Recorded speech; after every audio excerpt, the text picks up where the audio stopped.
13. Marcos 10, verso 13. Se eu posso ler aqui, numa só voz, digo amém. Amém. Os irmãos que estão aqui presentes, todo mundo ligadinho, glória a Deus, maravilha, bênção, e você em casa, leia conosco.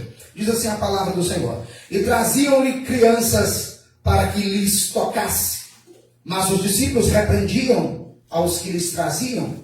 Verso 14, Jesus, porém, vendo isso, indignou-se e disse-lhes: deixai vir os pequeninos a mim, e não os impeçais, porque dos tais é o reino de Deus. Verso 15, em verdade vos digo que qualquer que não recebeu o reino de Deus, como uma criança. Quem pode dizer comigo? Como uma criança. Isso, ficou bonito. Como uma criança.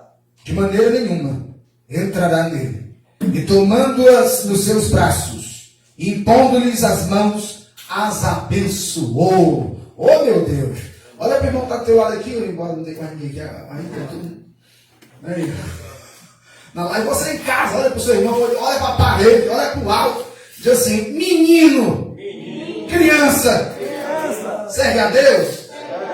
A pergunta para ele: menino, serve a Deus? Vamos lá, glória a Deus. Bíblia aberta, deixa a Bíblia aberta e vamos deixar Deus falar conosco. Queridos, é o seguinte: primeiramente, Jesus, ele fala sobre as crianças, não só em um momento. Mateus, aqui eu falei aqui primeiramente, se você ler Mateus, você vai perceber que no capítulo 18 de Mateus e no 19 de Mateus, Jesus ele se depara com as crianças duas vezes. Na primeira instância, em Mateus 18, Jesus ele se depara com algumas crianças e ele vê os discípulos agindo como crianças, mas não no sentido da pureza, mas no sentido da idiotice espiritual. Os discípulos estavam um olhando para o outro e se ensoberbecendo, sem raciocínio espiritual, e chegaram para Jesus e disseram: Jesus, quem é o maior no reino do céu? Isso em Mateus 18. Quem é o maior no reino do céu? Jesus olhou para eles. Eu fico imaginando como é que Jesus reagiu na hora, né? Mas ele pegou uma criança de colo, colocou no seu braço e disse: olha, quem não se converter a mim como uma criança, quem não se achegar a mim como uma dessas crianças, de maneira nenhuma entra no reino de Deus. Note que eles perguntaram quem é o maior no reino dos céus, né? Talvez eles estavam conversando sobre Abraão, Isaac, Jacó, talvez profetas, Davi, Jeremias, Isaías. Jesus, e eles começaram a se colocar um na frente do outro, né? Eu sou Pedro, né? Não, eu sou João, Tiago. Talvez um ficou se colocando na frente do outro, e aí Jesus, quem é o maior no reino do céu? Jesus disse: olha, se você não se converter, não se achegar a Deus como uma criança, nem na eternidade, nem no reino celestial você entra. Ou seja, se você não tiver um perfil de uma criança, você não tem entrada na eternidade. E aí ele termina dizendo: portanto eu vos digo, qualquer de vós que conseguir agir, viver como uma criança, se achegar a Deus como uma criança, como um desses meninos, então, vocês, quem conseguir isso, é o maior no reino do céu. No capítulo 19, após um comentário sobre o divórcio, Jesus falando sobre essa situação tão complexa que é o divórcio, os discípulos olharam para o outro e disseram: rapaz, então Jesus, é muito difícil casar, é melhor ficar solteiro mesmo. Jesus começou a falar que o que é impossível aos homens é possível para Deus, e aí Jesus disse o seguinte: olha, eu vos digo que é necessário que vocês se voltem a Deus como crianças, porque das crianças pertence o reino de Deus. O reino de Deus é propriedade exclusiva de um menino, de uma criança. O reino de Deus pertence às crianças. Jesus ele enfatizou isso, e eu acabei de ler com você aqui Marcos também, depois do episódio, depois do discurso do divórcio, Marcos 10, eu li com você Marcos 10, do versículo 13 ao 16, Jesus diz a mesma coisa. Se você quer entrar no reino de Deus, você tem que se converter a Deus como uma criança. Se você de fato quer se achegar a Deus e ser uma pessoa mesmo firme em Deus, você tem que ser como uma criança, porque da criança pertence o reino dos céus. A criança, de fato, ela é a expressão máxima da inocência. Olha para cá. E eu posso dizer para você com garantia, com certeza, no céu só entra inocente. No céu não entra ninguém com consciência suja, maculada. No céu não entra ninguém de mão suja. No céu não entra ninguém de rancor, de ódio, de mágoa, de revolta, de rebelião. No céu não entra ninguém que com as mãos, com os pés, com os olhos, com o corpo, macula, com o corpo se suja e ridiculariza Deus e sua palavra. No céu não entra ninguém contaminado. O céu pertence aos inocentes. O céu pertence aos puros. Um dos salmos mais lindos e até pequenos, é um salmo tão pequenininho, mas no capítulo 15, o salmista, o poeta, expressou muito bem. Ele diz: olha, Senhor, eu quero habitar na tua santidade, eu quero morar contigo, mas para morar contigo tem que ter mão limpa, consciência limpa, coração limpinho, tem que estar de corpo limpo e não pode fazer injustiça ao próximo. Tem que de fato estar lavado na inocência. Jesus, ele deu aqui o perfil de um cidadão celestial. Tem que ser como uma criança. Aí, meu amigo, pega. Por que pega? Porque é difícil ser como uma criança. É difícil agir como uma criança. Os discípulos que fizeram a enquete com Jesus, eles estavam ali mostrando o que é um adulto. O que é um adulto? O adulto é uma pessoa que já é resolvido, é uma pessoa que raciocina tudo. O adulto raciocina até o ódio. O adulto, ele pondera o ódio.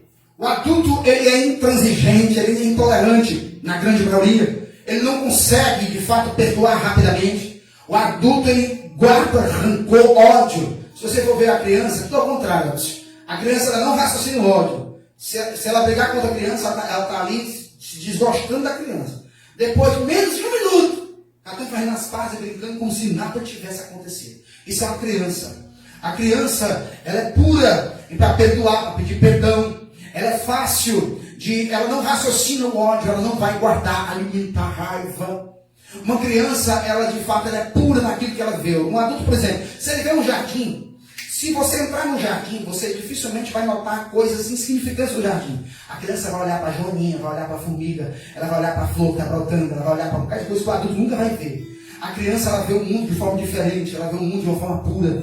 A criança consegue, de fato, ter uma vida inocente. Ela nasce com a natureza do pecado, porém não conheceu ainda o pecado. Ela é tendenciosa a pecar. Quando diz em pecado me concedeu minha mãe, está dizendo o seguinte: eu nasci com a natureza do pecado, como minha mãe era pecadora, também sou pecador. Mas a criança ainda não descobriu o pecado. Note que Jesus colocou uma criança de colo nos braços dele. Talvez da faixa etária de até 6, 7 anos no máximo. Estamos falando de uma criança que ainda não descobriu, de um ser humano que ainda não descobriu a consciência pecaminosa. Vai descobrir um dia. Mas assim tem que ser um cristão, um cidadão do céu. É difícil pensar nisso, irmãos, e olhar para dentro de nós. Se você passar um dia examinando suas atitudes, suas ações, você vai ver: rapaz, eu estou longe de ser como uma criança. Eu estou longe de ser como uma criança. Se você começar a examinar suas ações, você vai começar a perceber que você está muito longe. Você não está se achegando a Deus como uma criança. Seu coração está carregado. Sua mente carregada. Seu corpo, seus poros estão carregados das coisas do mundo. Os discípulos aqui, eles de fato estavam carregados de tudo que o mundo oferece. O que é que o mundo oferece, irmão? Vamos lá. Soberba, vantagens, privilégios. O que é que o mundo oferece? Soberba dos olhos, da vida, vaidades, inveja, ciúme, porfia, emulação. Tudo isso o mundo oferece. A criança está desprovida de tudo isso. A criança está longe de tudo isso. E será que nós conseguimos nos chegar a Deus como criança? Você começa a perceber que a dor e o sofrimento, ela trabalha muito no teu caráter. Foi falado aqui, mencionaram sobre o deserto. E de fato, o que é que o deserto fez com os homens de Deus na Bíblia? Forjou o caráter deles. Pessoas soberbas viraram humildes. Pessoas presunçosas e avarentas começaram a saber compartilhar as coisas e ser misericordiosas. O que é que o deserto faz? O que é que a dor e o sofrimento faz com você? Começa a fazer com que você se desvirtue do mundo e se volte para o Criador. O deserto vai trabalhando, porque o mal, a coisa ruim, vai transformando a tua mente. E nós temos que cada dia nos parecer como uma criança. Mas é difícil, não? É muito difícil. Agora, quando eu falei aqui no início, menino serve a Deus, se você for pensar na condição de menino, de infantilidade espiritual, no quesito de não ter conhecimento de Deus, de fato, você é pobre e fracassado espiritualmente quando você é menino no conhecimento de Deus. Mas em contrapartida, se você for adulto para tudo que o mundo te oferece, você está muito longe de ser uma criança para Deus. Então, querido, seja criança, menino, para tudo que o mundo te oferece. Seja menino para todas as características do mundo. Mas seja adulto no conhecimento de Deus. Seja apenas adulto no conhecer, no saber de Deus. Mas completamente menino, criança infantil, inconsciente para as coisas deste mundo. Quando você começa a perceber o que Jesus disse, olha, Jesus viu neles ali muita soberba. Peraí. Vocês querem entrar no reino de Deus? Não se entra no reino de Deus assim. Ninguém vai entrar no reino de Deus assim. Se alguém se converter a mim, que se converta como uma criança dessa. Se isso não acontecer, de maneira alguma podereis entrar no reino de Deus. Então, vocês querem saber quem é o maior no reino dos céus? Não é o Abraão, não é o Isaac, não é o Jacó, não é o Davi. Vocês querem saber quem é o maior no reino dos céus?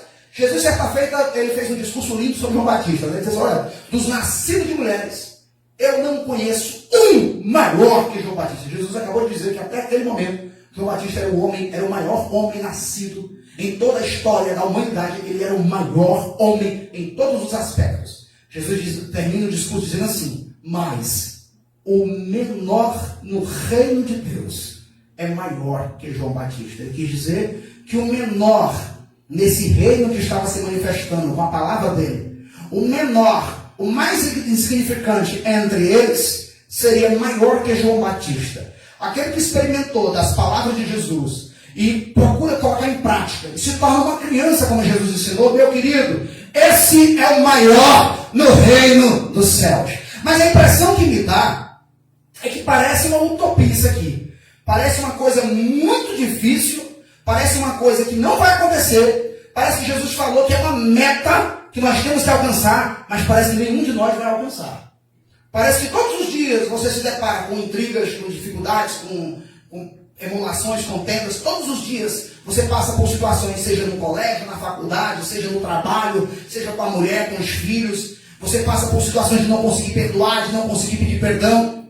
E aí você olha para um texto desse, rapaz, eu estou muito longe de ter um coração, de ter um perfil de criança, de ter a mente de uma criança, no quesito de humildade, de inocência, de pureza, no quesito de ser manso de espírito, de ser benigno, de ser bondoso. Pode observar que o fruto do espírito, que Paulo escreve em Gálatas, é o perfil de uma criança. Uma criança, ela é esperançosa. Uma criança, ela, por exemplo, o adulto, ele se deprime. A criança, ela fica triste. O adulto, ele aumenta, ele triplica a tristeza dele. A criança, você qualquer coisinha muda um sorriso de uma criança. Criança é esperançosa, criança é longânima, é tardia em se irar. A criança é benigna, ela tem bondade. A criança é misericordioso. A criança surpreende os outros. O adulto é surpreendido. A criança ela surpreende. Ela toma a atitude que um adulto não consegue fazer. Pode observar, isso é ser criança. Aí tu olha o fruto do Espírito. Rapaz, tu é longe de ter todas essas qualidades. Então você tem que todos os dias permitir o Espírito Santo gerar isso em você. Você tem que permitir todos os dias o Espírito Santo trabalhar isso no seu ser. Em outras palavras, eu estou aqui dizendo de uma forma profética para você, que você tem que ser menino para a educação do mundo. Você tem que ser infantil, a pessoa mais medíocre possível para a educação do mundo. Mas você tem que ser adulto no conhecimento de Deus. Você tem que ser, para Deus, menino de coração, como uma criança pura, com as características que eu falei agora. E você tem que ser completamente adulto no conhecimento de Deus. Seja menino de coração, mas em conhecimento, em intelectualidade, seja adulto para Deus. Vocês estão me entendendo? Diga amém. Amém. Abra comigo em 1 Coríntios, por favor. Você vai dar uma viajada comigo agora. Vamos. 1 Coríntios, capítulo 14, por favor. Você vai abrir a Bíblia Sagrada, as páginas sagradas, você em casa, pegue sua Bíblia. 1 Coríntios, para não ficar nas minhas palavras, capítulo 14 de 1 Coríntios, versículo 20.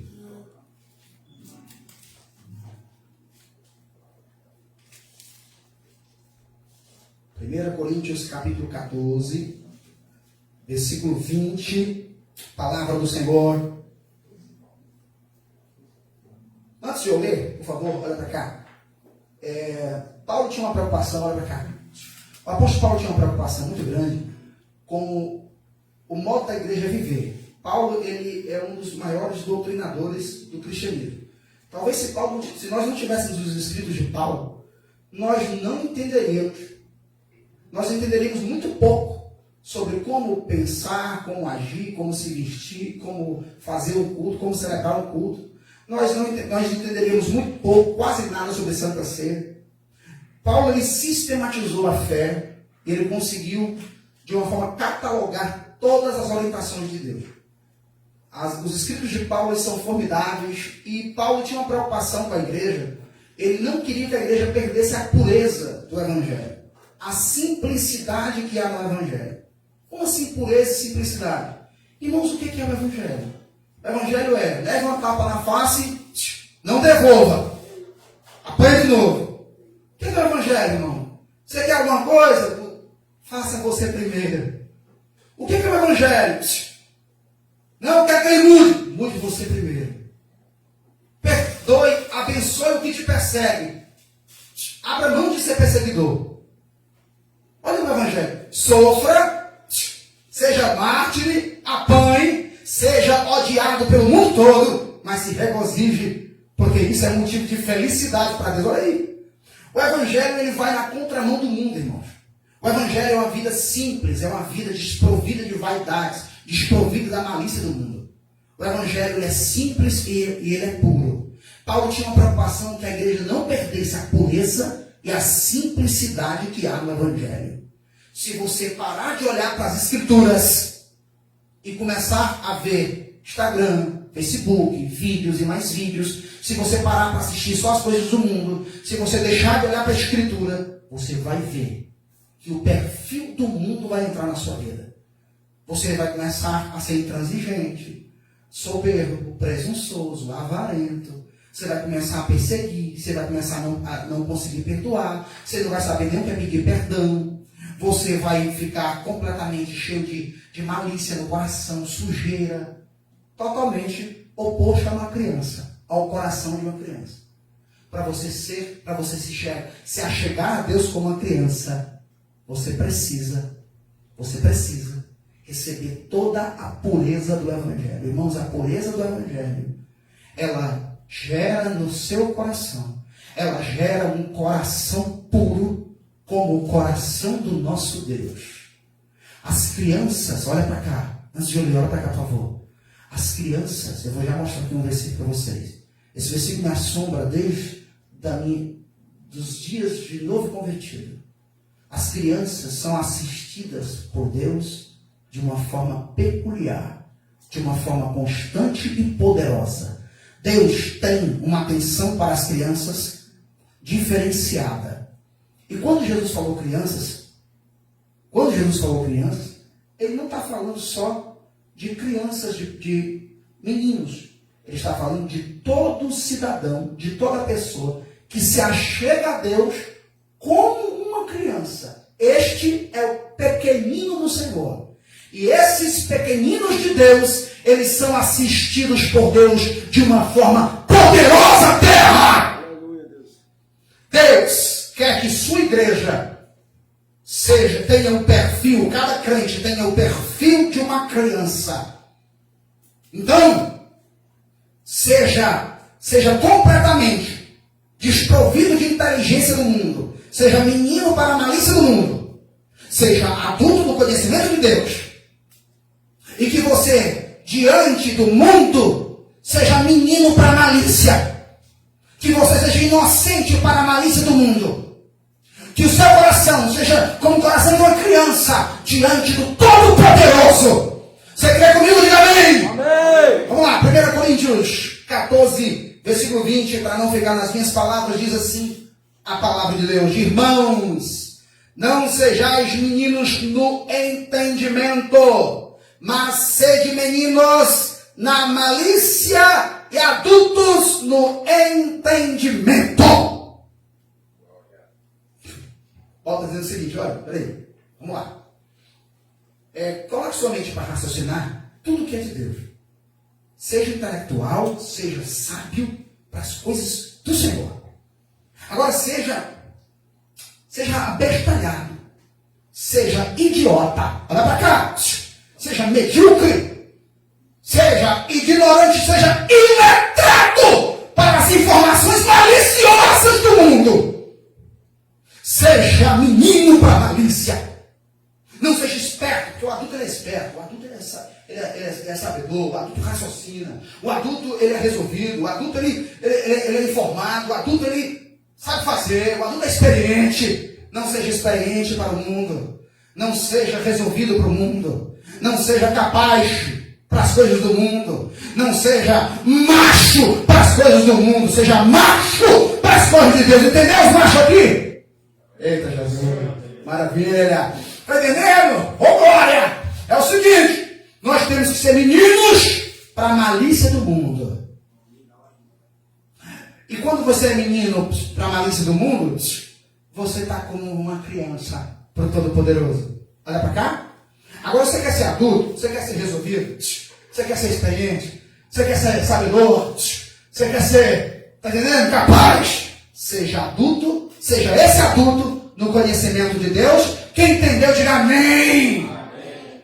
Agora, por favor, volta comigo, Mateus 18, vai lá, corre comigo, Bíblia, palavra de Deus, em casa, você em casa, Mateus 18, volta, vai lá para o Evangelho de Mateus, como eu falei para vocês, Jesus, em Mateus descreve em duas passagens, no 18 e no capítulo 19. Mateus 18, eu vou ler com você alguns versículos, a partir do versículo 5, por favor. Antes de eu ler, deixa aberta, você em casa também deixa aberto. Deixa eu só dar um parênteses aqui, um parênteses, olha para cá, vamos lá. Lucas também cita esse episódio das crianças, mas Lucas ele cita depois de um contexto diferente. Jesus está falando da parábola do fariseu e do pobre e do publicano. E aí o fariseu está se esnobando e o publicano está se humilhando. Jesus, depois de falar de um discurso de soberba e humildade, ele diz: então, aquele que quer se achegar a Deus, ele tem que se achegar com o coração puro de uma criança, que se converta a mim como uma criança. O fariseu ali, que ele falou no discurso, era alguém que estava batendo a mão no peito, dizendo: olha, eu jejuo, eu oro, eu dou esmola, eu conheço a Deus. Soberba, vaidade. Ele começou a se esnobar. E o publicano: eu sou pecador. O publicano: ai de mim que sou pecador.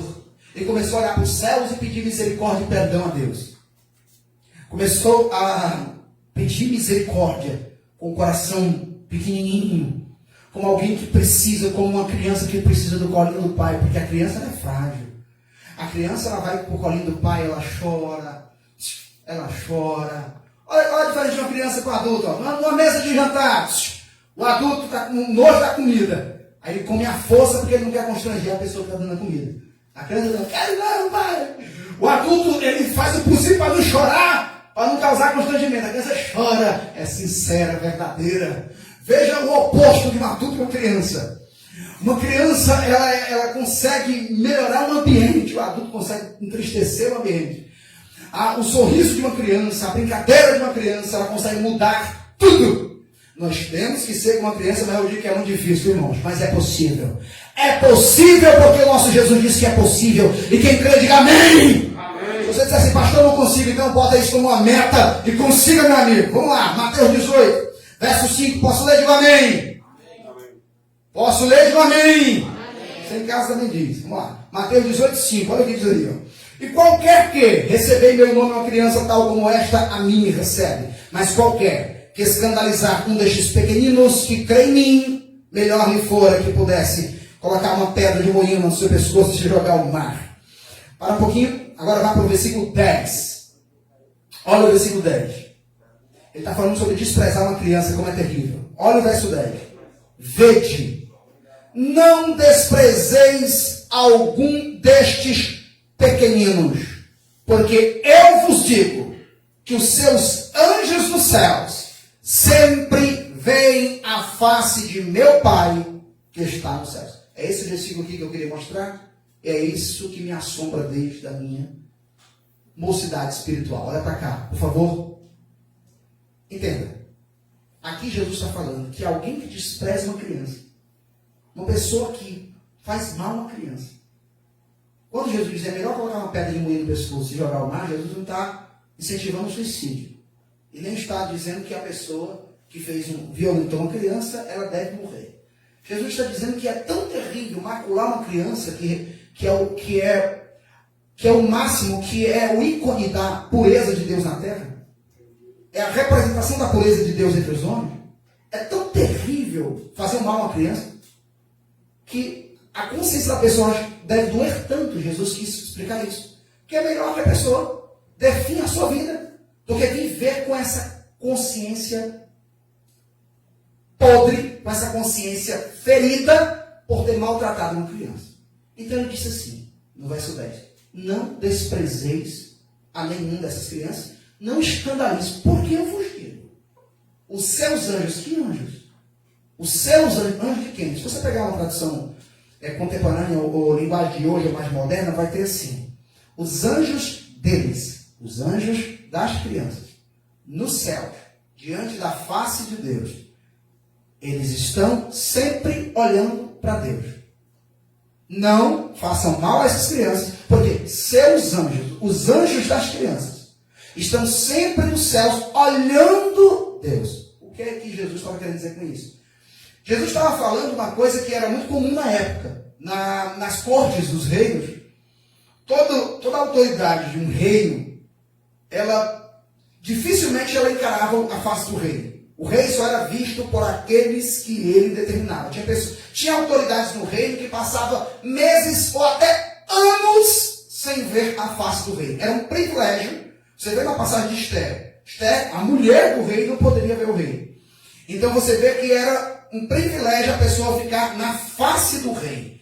Então toda a autoridade, toda a pessoa importante de um reino, que ficava face a face com o rei constantemente, essa pessoa, ela tinha muito poder, ela tinha muita honra, muita credibilidade, muita capacidade de executar qualquer coisa no reino, porque estava sempre na face do rei. Jesus está dizendo, eu vos digo que os anjos das crianças estão sempre nos céus, olhando, contemplando a face de Deus. Jesus está dizendo que os anjos que protegem, que são guardiões das crianças, eles têm uma autoridade, eles estão no escalão, no primeiro escalão, estão no topo da guarnição angelical, entre querubins e serafins. Eles têm a credibilidade maior, o poder maior de Deus. Eles têm uma capacidade, eles têm livre acesso de entrar e sair da majestade de Deus. Então eles são mais íntimos de Deus e mais capazes de proteger e de executar os juízos de Deus. Jesus está dizendo que o que protege as crianças são anjos supremos, são anjos muito poderosos. Por isso de vez em quando você vê na internet, você vê testemunhos de crianças que receberam milagres, que escaparam, caíram do quinto andar e não morreram. Você vê cenários assim, eu creio que os irmãos já viram, e você fica pensando, rapaz, que coisa extraordinária, porque tem anjos especiais ali, ao cargo dessas crianças. Você vê crianças que foram jogadas na lata do lixo, que sobreviveram. Você vê que é uma coisa assim extraordinária, porque de fato existem anjos que guardam as crianças de uma forma peculiar. Assim também como órfãos, viúvas e necessitados. Deus ele dá uma atenção maior. Mas quando ele fala crianças aqui, não são apenas os meninos, pessoas de faixa etária pequena, não. Ele está falando todos os que creem. Você crê em Jesus e que se achega a Jesus como uma criança, como eu estou falando aqui, você é guardado 24 horas, meu amigo. Você tem uma proteção que jamais um homem pecador terá na terra. Quem te guarda não tosqueneja. Quem te guarda não brinca no serviço. Quem te guarda não dorme. Você tem uma proteção poderosa. Textos como aqueles de Salmo 91, que muitos hoje na atualidade estão esquecendo por causa do medo dessa pandemia. O Senhor é a sombra à nossa direita. É Ele que nos guarda e não tosqueneja, Ele nos assiste, Ele é como a tua sombra. Deus está ao seu lado. 1000 pode cair à minha direita, à minha esquerda, 10.000 à minha direita, mas eu não serei atingido. Pastor, os que foram atingidos. Meu amigo, qualquer um dos cristãos que estão morrendo por causa dessa doença na atualidade do momento, eu posso te dizer com clareza, nenhum deles foi atingido. Eles foram mais cedo para o céu. Pronto, acabou.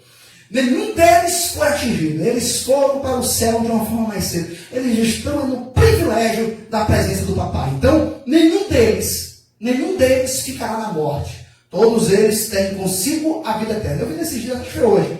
Eu vi uma frase interessante. E tem todo sentido, é uma frase que tem a ver com a teologia bíblica. Nós não somos imortais, nós somos eternos de fato. Em Cristo, Jesus não prometeu a imortalidade. Jesus não prometeu você viver aqui na terra, superando toda crise, toda doença, não sendo atingido por nenhuma doença. Jesus prometeu a eternidade. Ele prometeu o seguinte: ainda que morra, viverá. Então, meu amigo, nenhum desses que morreram foram atingidos pelo mal. O mal não tocou neles. Eles morreram na permissão de Deus, porque só vive, só morre quem Deus quer. Quem tem a chave da vida e da morte é o Senhor. Então, todos que morreram porque Deus quis que morressem. E nenhum dos cristãos que estão morrendo, eles estão sendo atingidos pelo mal. Eles estão chegando no céu mais sério do que nós. Quem crê, levanta a mão e dá glória a Deus. Jesus não te prometeu a imortalidade, mas a eternidade. Na vida, a verdade é que todo ser ele é imortal, tanto anjo como homem. O único eterno é Deus. Eterno quer dizer que sempre existiu e sempre vai existir. Nunca teve um ponto de partida.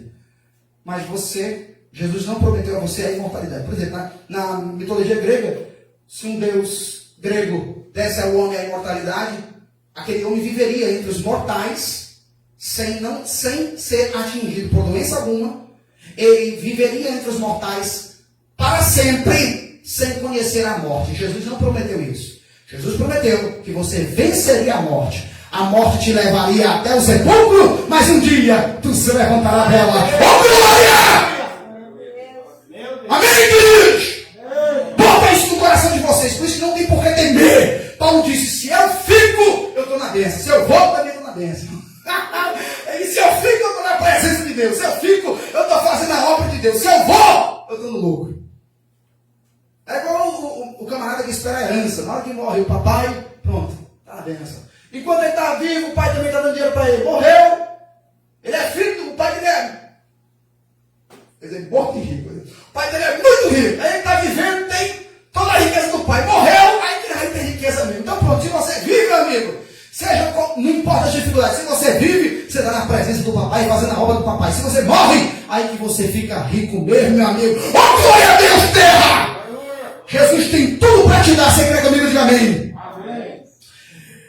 Irmãos, eu acho que todo dia eu dou uma dose de coragem. Dou a Deus toda a glória. E eu vos digo que ainda que eu morra, eu creio nisso, eu viverei. Eu não fui atingido pelo mal, mas eu fui para o céu mais cedo. Só quem crê levanta muita glória a Deus. Maravilha! Então, o anjo que te protege, é um anjo todo especial. Se você se porta a Deus como uma criança, alguém de coração bem pequenininho, bem humildezinho, o anjo que te protege é um anjo todo poderoso. Agora eu quero que os amados, por favor, você em casa também. 1 Samuel, vamos para a Bíblia, vamos lá, vamos viajar. 1 Samuel capítulo 2, vou mostrar agora um dos meninos, porque foram vários. Deus escolheu vários meninos, agora meninos mesmo, pessoas de faixa etária pequena. Deus escolheu várias pessoas de faixa etária pequena, não pessoas de coração, como criança, mas Literalmente, Deus escolheu várias pessoas de faixa etária pequena, de menor idade. Deus, o Senhor, escolheu várias pessoas de menor idade para serem servos de Deus, para serem instrumentos do seu poder. 1 Samuel capítulo 2. Você vai comigo, 1 Samuel capítulo 2. Você vai ver que coisa linda a história de Samuel. 1 Samuel 2, todo mundo conhece, as crianças conhecem a história de Samuel. 1 Samuel 2, você vai ler comigo o versículo de número 11 e o versículo 18, por favor. Versículo de número 11 e o verso 18. 1 Samuel 2, esse capítulo é muito rico. Você em casa, você pode dar uma lida nele. O capítulo rico. O cântico de Ana, ele não é apenas um cântico de agradecimento. Ele é uma profecia. O cântico, o agradecimento de Ana se tornou uma profecia. Se você ler detalhadamente, você vê que o cântico dela se tornou uma profecia sobre a história de Israel, que ainda aconteceria, e sobre o reino messiânico. No final ela ainda diz, porque o rei virá, e ele dominará toda a terra. É lindo essa mensagem dela. É o que ela fala aqui. Algumas referências, alguns salmos fazem uma repercussão do que o que ela diz aqui. Então, essa profecia dela aqui é extraordinária. Você pode em casa depois de ler e ver como é rico. Vamos lá, 1 Samuel 2, versículo 11. Vamos falar desse menino. Diz assim, ó. Então Elcana foi-se a Ramá, a sua casa, porém quem pode dizer comigo? Fala que fica bonito. Menino. Quem? O menino ficou servindo ao Senhor perante o sacerdote Eli. Agora, olha o verso 18. Olha o verso 18. Porém, Samuel ministrava perante o Senhor, sendo ainda jovem, vestido com um éfode de linho. Olha para cá. Irmãos, eu vou dizer uma coisa para os amados, bem claro. Quando falta homens, adultos que tenham um coração para Deus, quando falta pessoas de mente formada, de ofício, de chamada, para servir a Deus, para fazer a obra de Deus, quando faltar, Deus, se possível, vai prover um menino, uma criança para fazer sua obra. Em Samuel, José, Davi, Jeremias, todos eram menores de idade. Todos, de fato, foram levantados por Deus numa época em que os homens estavam ridicularizando Deus. Numa época em que os homens, as pessoas formadas para Deus, as pessoas chamadas e vocacionadas, estavam ridicularizando a mensagem de Deus. Esse texto aqui, o contexto disso aqui é muito interessante. Vamos para cá? O sacerdote que educou o Samuel era o Eli. O Eli, segundo Crônicas, vai dizer, não é uma certeza, mas ele era um dos filhos de Itamar, o quarto filho de Arão. Herdado dessa descendência de Arão. Também era sacerdote por direito. Deus tinha prometido para Eli que abençoaria sua casa, seus filhos, de uma forma poderosa. Eu já abro um parênteses aqui, que se Deus te prometer um levantar na tua vida, se Deus te prometer muitas bênçãos na sua vida, Ele pode mudar de ideia.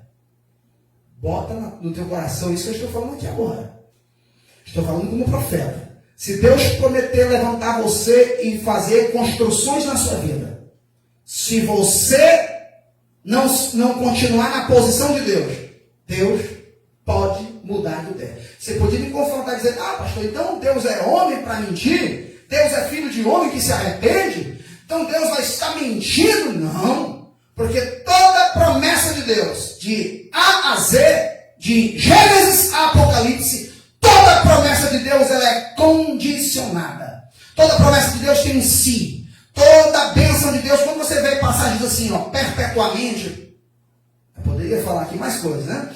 Quando você diz assim, olha, sábado é perpétuo para mim, será? Toda a linguagem que Deus usa no Velho Testamento de eternamente, quando ele diz, olha, eu vou te abençoar eternamente, é uma linguagem figurada onde Deus está dizendo que Ele estará sempre disposto para dar, se você ficar na posição. Mas sempre que alguém muda, sempre que alguém se torna rebelde para Deus, sempre que alguém desonra Deus, Deus vai desonrar. Está escrito aqui. Eu honrarei os que me honrarem. E eu desonrarei os que me desonrarem.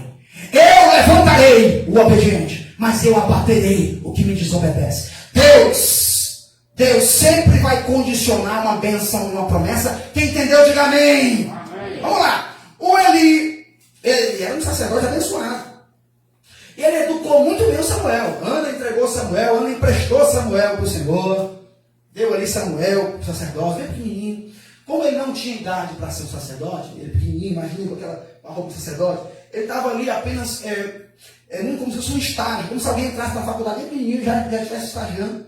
Ele estava ali no estágio, mas ainda ele não entrava, ele não fazia tudo que um sacerdote fazia. Ele fazia só as pequenas coisas, ele tinha noção e ele ia aprendendo todo dia. Ele era um baita de um ajudante.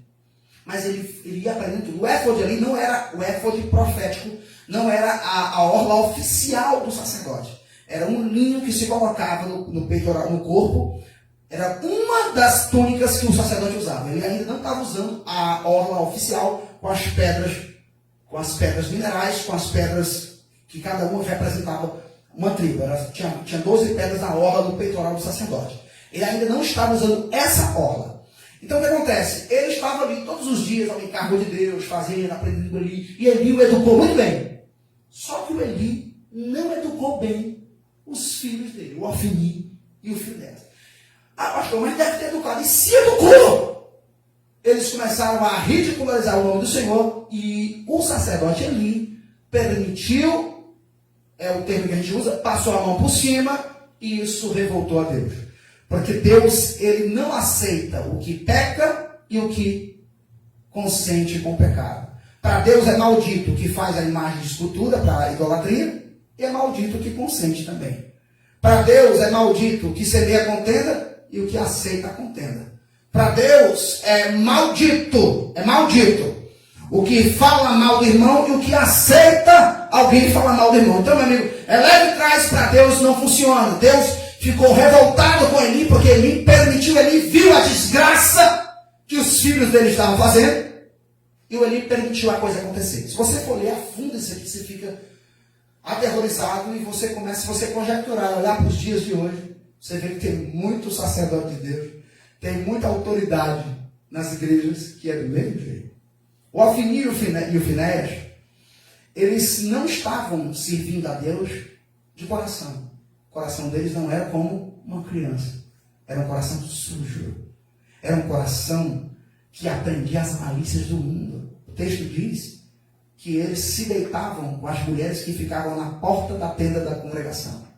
Na tenda da revelação, que ainda não era o tabernáculo. Era um local onde Moisés tinha o costume de ficar orando, e os sacerdotes passavam ali o tempo e também atendiam as pessoas. As mulheres que ficavam ali eram mulheres que ou cuidavam das crianças, ou naquela época, eles começaram a introduzir, há quem pense nisso, um costume que havia entre os cananeus, que eram as mulheres sacerdotisas, as mulheres que faziam práticas religiosas impuras. Então, sem ele saber, ele começou a se deitar com as mulheres, começaram a cometer prostituição, fornicação, e o povo começou a saber disso, e o texto diz, o povo começou a deixar de sacrificar. O próprio povo começou a ver nos sacerdotes nojo, malícia, e o povo já não queria mais sacrificar. Fora tudo isso, eles eram profissionais da fé. Como assim, pastor? Como tem um pregador hoje. Eles eram profissionais da fé. Eles estavam ali de manhã à noite, fazendo ali o trabalho do templo, limpando o templo, estavam ali, queimavam o incenso, jogavam ali o aroma do incenso, matava animais, deixava escorrer o sangue, queimava a gordura. Eles faziam tudo o que um sacerdote tem que fazer, mas faziam de coração sujo. E faziam com malícia. Faziam na intenção de lucro, na intenção de usar o ofício para seu bel prazer, de usar o ofício para seu ganho próprio, para o lucro próprio. Eles não faziam para agradar a Deus e nem para abençoar o israelita. Eles faziam para ter lucro. Eles eram charlatões. Eles eram mercenários. Eram pessoas de túnica branca, mas de espírito sujo. E o texto diz que enquanto o israelita estava dando a Deus o sacrifício, quando eles estavam cortando a cabeça do animal e o sangue derramava, antes do sangue derramar, e antes deles assarem a gordura, como dizia a lei, o servo deles, já orientado por eles, chegava com um garfo de três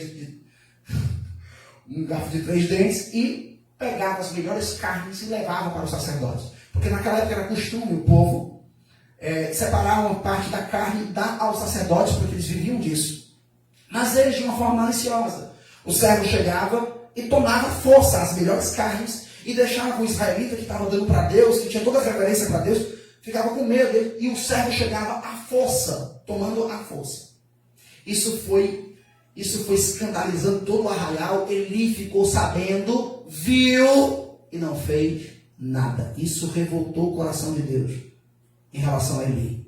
Um profeta chegou a Eli certo dia e disse: Eli, tu tens visto o que teus filhos estão fazendo? O povo já não quer adorar, o povo já não quer sacrificar. Eu tinha te dito, Eli, que ia prosperar a tua descendência. Ia fazer da tua descendência uma descendência próspera na terra. Que os teus filhos seriam sacerdotes em minha presença. Mas eu te digo agora, nenhum de teus filhos vão viver mais no sacerdócio. E teus 2 filhos vão morrer no mesmo dia. Esse é o sinal que te dá o Senhor. E tua descendência vai se rastejar, vai pedir prata, vai pedir socorro, mas não terão. Ele ficou angustiado, ficou abatido, tal profecia lá na frente se cumpre. E aí o profeta disse: mas eu vou levantar um sacerdote. E esse sacerdote fará o que me apraz. E ele conseguirá fazer com que o povo se volte para mim. Olha que coisa linda! Oh, glória! Eu vou lhe dizer, quando faltar homem capaz de fazer a obra do Senhor, quando faltar homem de coração puro, homem que realmente faça o que Deus quer, se for possível, Deus vai levantar menino que fará papel de homem, menino que vai agradar a Deus e fazer a obra de Deus na terra. Samuel tinha entre 9 e 13 anos. Você conhece a história? Menino de 9 a 13 anos. Gente, o que é que o menino de 9 a 13 anos tem? Ele não tem nada para falar para Deus. Ele não tem nada para conversar com Deus. Ele não tem nada para transmitir de Deus. Ele não tem nem QI para transmitir algo de Deus. Mas Deus vai buscar alguém assim. E Deus quer você com um coração de bem pequenininho, com o coração de uma criança. Porque só assim Deus vai conseguir tocar teu coração. Deus não tocava mais ninguém mais se voltava para Deus. Ele estava cego, velho, um sacerdote falido, reprovado, os filhos em desgraça. Aí você podia até me confrontar e dizer: pastor, por que Deus não fulminou esses camaradas? Os caras entraram no lugar santo.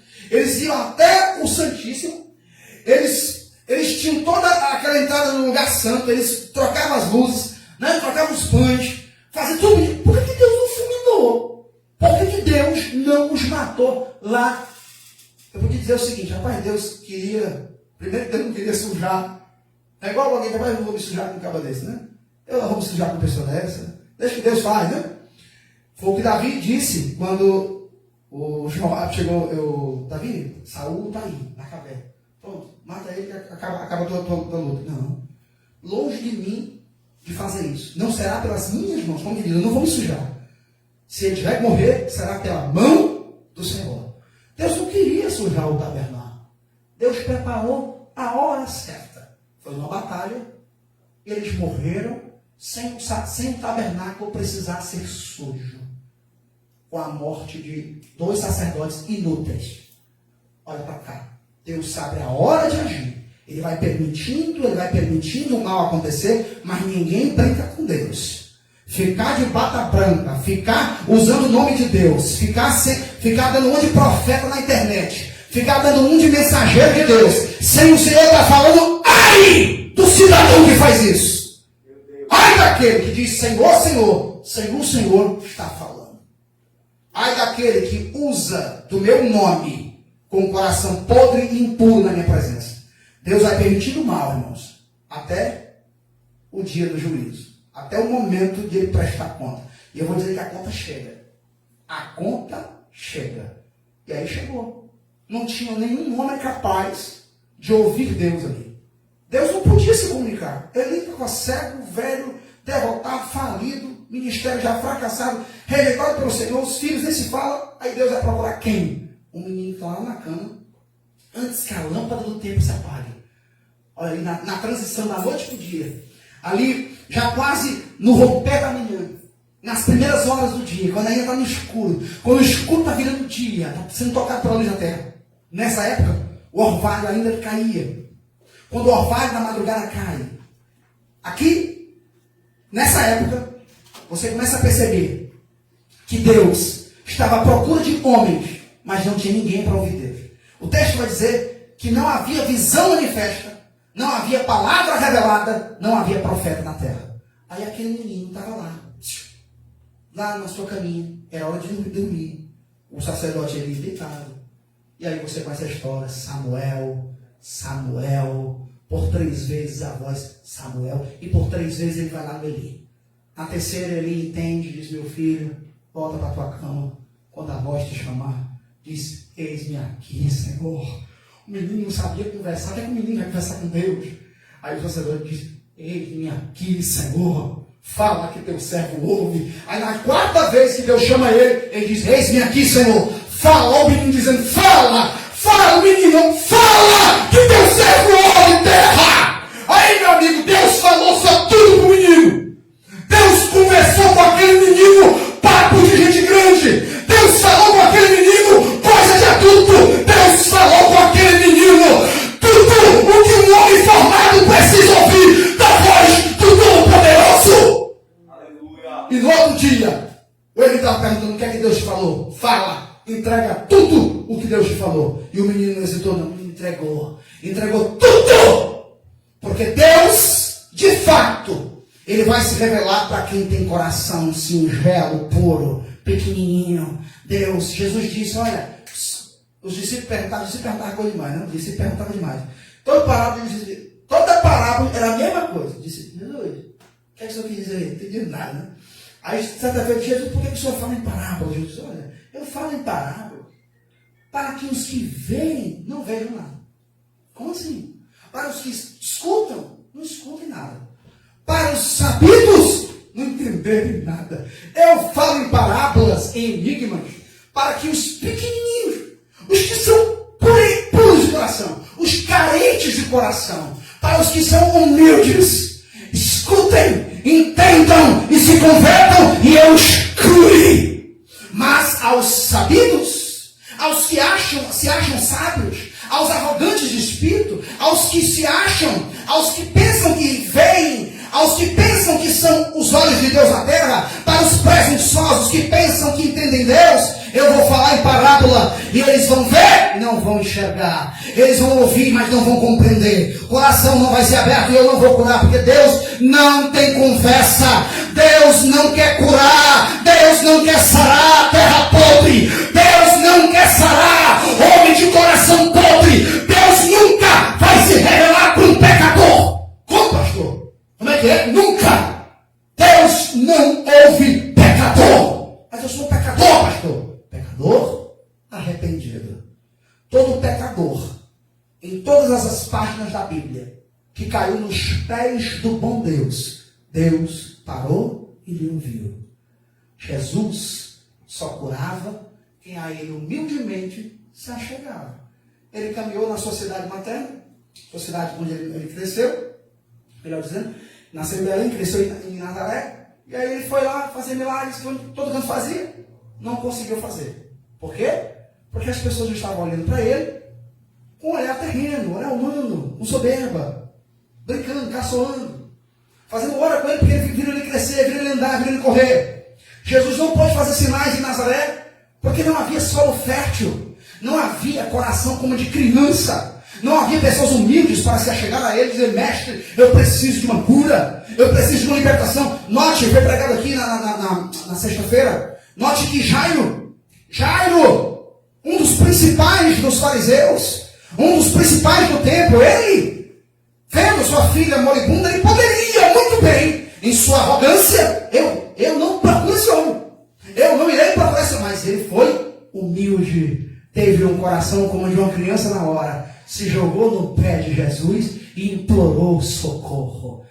Toda pessoa que a Deus se achegar assim, Deus ele vai se revelar, Deus vai tocar, porque Deus é do céu, é da criança o reino do céu. Pertence ao céu todo aquele que tem um coração como de criança. Aquele que se achega a Deus com um coração puro e singelo, esse tem entrada garantida na eternidade. Se você crer, diga amém. Eu queria que você que está em casa olhasse para dentro de você. O que é que me precisa mudar?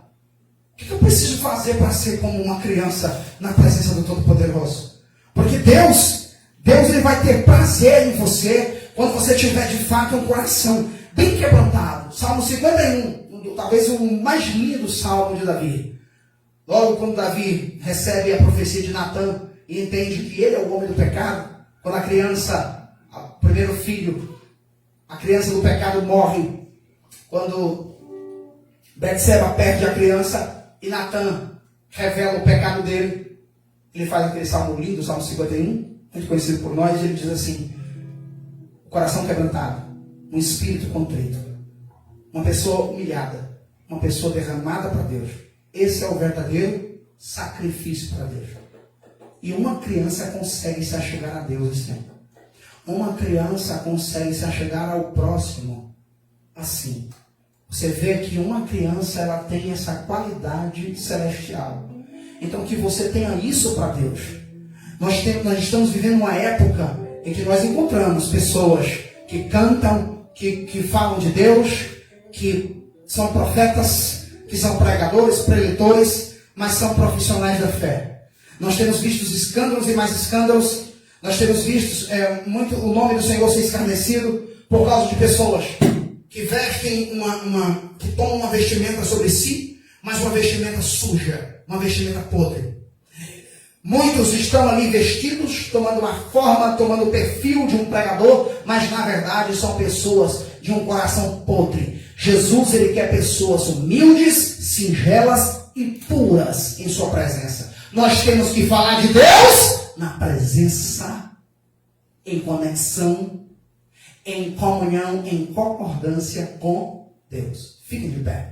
Em casa, você que está em casa, receba essa palavra e vamos orar ao Senhor. Emerson louvando a Cristo. Glória a Jesus. Cadê o Emerson? Bendito é o nome do Senhor. Levanta a mão para o alto. Glória a Jesus. Abre seu coração. Você que está em casa, queira ser como uma criança. Levante as mãos.